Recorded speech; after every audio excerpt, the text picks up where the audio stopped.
تو انہوں نے پوچھا آپ کہاں کے؟ تو انہوں نے کہا جی میرا تعلق ڈیرہ اسماعیل خان سے۔ آپ یقین مانے مجھے بتا رہے تھے کہ چائے کے بعد اگلا جملہ اس نے نہیں کہا۔ اس نے کہا عبد الواحد قریشی کا بندہ ہے، اس نے کوئی بات کرنی ہے، میں اٹھ رہا ہوں۔ اگر میں آپ کے اعصاب پہ اتنا سوار ہوں تو یہ آپ غلط باتیں چھوڑ دیں، ہمارے ساتھ بیٹھ کے مسئلہ حل کر لیں۔ پھر انجینئر صاحب مجھے نہیں لگتے بیٹھے، اور حافظ صاحب میں اللہ کو گواہ بنا کے کہتا ہوں جس دن وہ ہمارے سامنے صحیح ترتیب پہ بیٹھ گیا نا، علمی دنیا میں یہ اس کا آخری دن ہوگا۔ جس رات بیٹھ گیا علمی دنیا میں آخری رات وہ بھی کرتے رہتے ہیں، آئے دن چیلنج کرتے ہیں کہ آئیں بیٹھیں، وہ کہنا یہ لوگ نہیں بیٹھتے میرے سامنے کوئی۔ میں آپ کے سر پہ پگڑی رکھتا ہوں، آپ ہمارے ان کے چیلنج کے جواب میں ان کو ایکسپٹ کرنے پہ دیتا ہوں، آپ تاریخ طے کروا لیں۔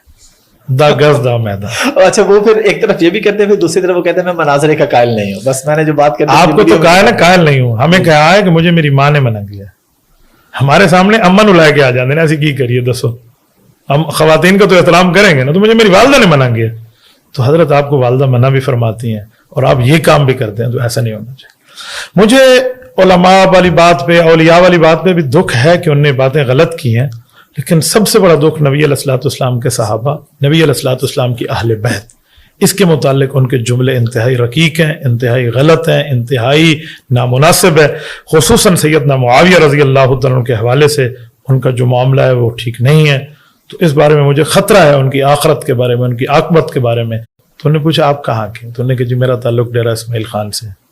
آپ یقین مانے مجھے بتا رہے تھے کہ چائے کے بعد اگلا جملہ اس نے نہیں کہا۔ اس نے کہا عبد الواحد قریشی کا بندہ ہے، اس نے کوئی بات کرنی ہے، میں اٹھ رہا ہوں۔ اگر میں آپ کے اعصاب پہ اتنا سوار ہوں تو یہ آپ غلط باتیں چھوڑ دیں، ہمارے ساتھ بیٹھ کے مسئلہ حل کر لیں۔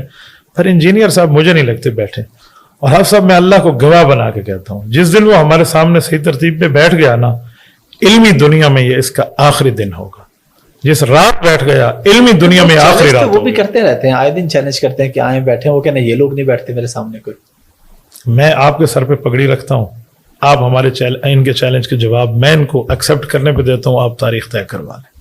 دا گز دا میدان۔ اچھا وہ پھر ایک طرف یہ بھی کرتے ہیں، پھر دوسری طرف وہ کہتے ہیں میں مناظرے کا قائل نہیں ہوں، بس میں نے جو بات کرنی آپ کو تو قائل ہے، قائل نہیں ہوں۔ ہمیں کہا ہے کہ مجھے میری ماں نے منع کیا، ہمارے سامنے امن اولائے کے آ جاندے نا، ایسی کی کریے دسو، ہم خواتین کا تو احترام کریں گے نا، تو مجھے میری والدہ نے منع کیا، تو حضرت آپ کو والدہ منع بھی فرماتی ہیں اور آپ یہ کام بھی کرتے ہیں، تو ایسا نہیں ہونا چاہیے۔ مجھے علماء والی بات پہ، اولیاء والی بات پہ بھی دکھ ہے کہ انہوں نے باتیں غلط کی ہیں، لیکن سب سے بڑا دکھ نبی علیہ الصلوۃ والسلام کے صحابہ، نبی علیہ الصلوۃ والسلام کی اہل بیت، اس کے متعلق ان کے جملے انتہائی رقیق ہیں، انتہائی غلط ہیں، انتہائی نامناسب ہے۔ خصوصاً سیدنا معاویہ رضی اللہ تعالیٰ عنہ کے حوالے سے ان کا جو معاملہ ہے وہ ٹھیک نہیں ہے، تو اس بارے میں مجھے خطرہ ہے، ان کی آخرت کے بارے میں، ان کی عاقبت کے بارے میں، کہ اگر وہ اسی عقیدے پہ